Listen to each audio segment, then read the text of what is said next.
Bismillahirrahmanirrahim. Assalamualaikum warahmatullahi wabarakatuh. Jumpa lagi dengan Ihud RC. Hari ini Ihud RC ingin menindaklanjuti diskusi sebelumnya terkait dengan bank tanah. Bapak Ibu sekalian, pada diskusi sebelumnya Ihud RC memberikan penekanan begitu pentingnya tata ruang yang menjadi acuan bagi sebuah institusi yang disebut dengan bank tanah ini. Hari ini Ihud RC ingin berbagi pandangannya bagaimana kemudian bank tanah ini lebih implementatif lagi di dalam menerjemahkan tata ruang yang sudah disusun. Bapak Ibu sekalian, di dalam Undang-Undang Penataan Ruang nomor 26 tahun 2007 itu disebutkan bahwa Undang-Undang Penataan Ruang itu terdiri dari 3 hal pokok. Jadi penataan ruang itu terdiri dari unsur perencanaan, unsur pemanfaatan, dan unsur pengendalian, Bapak Ibu sekalian.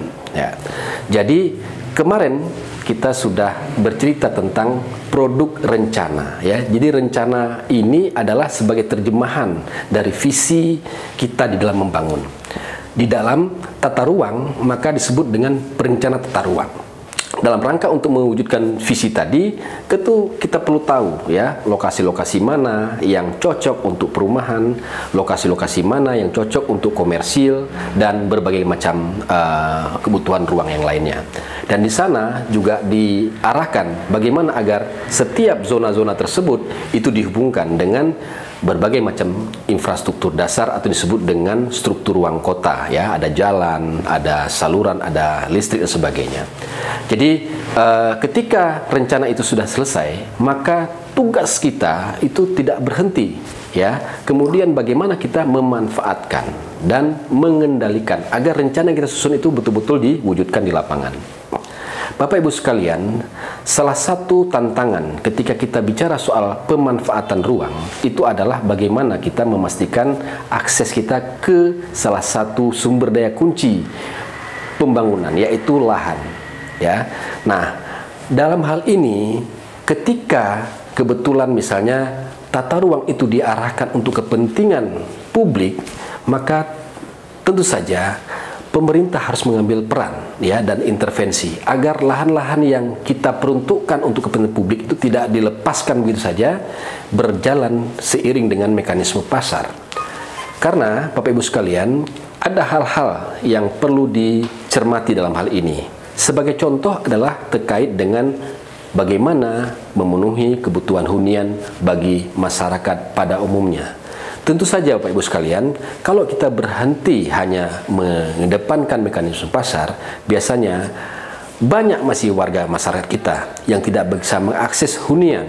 Kenapa? Karena harganya tidak bisa terjangkau oleh mereka. Nah, salah satu yang menarik itu adalah lahan. Nah, oleh karena itu saya Ihud RC ingin menyampaikan salah satu peran dari lembaga bank tanah ini adalah bagaimana mengawal tata ruang, dalam hal ini lahan yang misalnya di satu lokasi yang sudah diperuntukkan untuk perumahan misalnya itu harus dikawal terutama lokasi-lokasi yang harga lahannya masih terjangkau. Nah, oleh karena itu lahan-lahan tersebut tidak bisa dilepas begitu saja oleh mekanisme pasar. Ketika kita berbicara tentang adanya bank lahan untuk kepentingan publik. Nah, di sisi yang lain juga lahan-lahan tersebut harus dipikirkan bagaimana agar betul-betul dikawal manakala kita tentu saja memiliki data kebutuhan hunian di tiap kota. Saya yakin pemerintah daerah itu punya data berapa backlog. Backlog itu adalah mereka keluarga yang selama ini belum memiliki hunian atau masih menumpang di satu lokasi. Sebut saja misalnya di kecamatan X kita mengerti, kita mendapatkan data bahwa di sana backlognya cukup tinggi.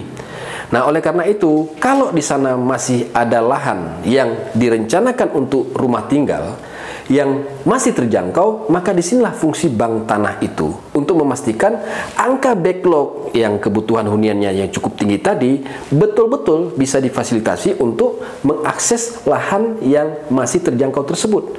Nah, ini yang barangkali perlu diperhatikan ya. Salah satu peran dari bank tanah ini adalah bagaimana satu sisi memastikan tata ruang itu terwujud ya di dalam realita di lapangan, di sisi yang lain bagaimana perwujudannya itu berpihak bagi mereka yang betul-betul membutuhkan lahan tersebut ya. Salah satunya tadi orang-orang yang belum memiliki hunian karena keterbatasan daya belinya ya. Nah, disinilah pentingnya bank tanah agar bagaimana mereka bisa mengawal lahan-lahan yang sudah direncanakan dan masih bisa terjangkau oleh masyarakat pada umumnya, agar kemudian pembangunan kota kita sesuai dengan tata ruang di satu sisi, di sisi yang lain juga kita peruntukkan bagi kepentingan masyarakat luas. Demikian ya, saya kira salah satu poin yang saya ingin sampaikan, bagaimana bank tanah bisa ya dalam hal ini memainkan fungsinya untuk kepentingan publik dalam rangka menciptakan kota-kota kita yang lebih tertata, lebih berdaya saing, dan lebih produktif, dan kemudian berujung pada masyarakat yang lebih sejahtera. Demikian dari saya yang dapat kami sampaikan dari IHUD RC. Mohon maaf kalau ada yang kurang berkenan. Saya akhiri. Assalamualaikum warahmatullahi wabarakatuh. IHUD RC bersama membangun sesama.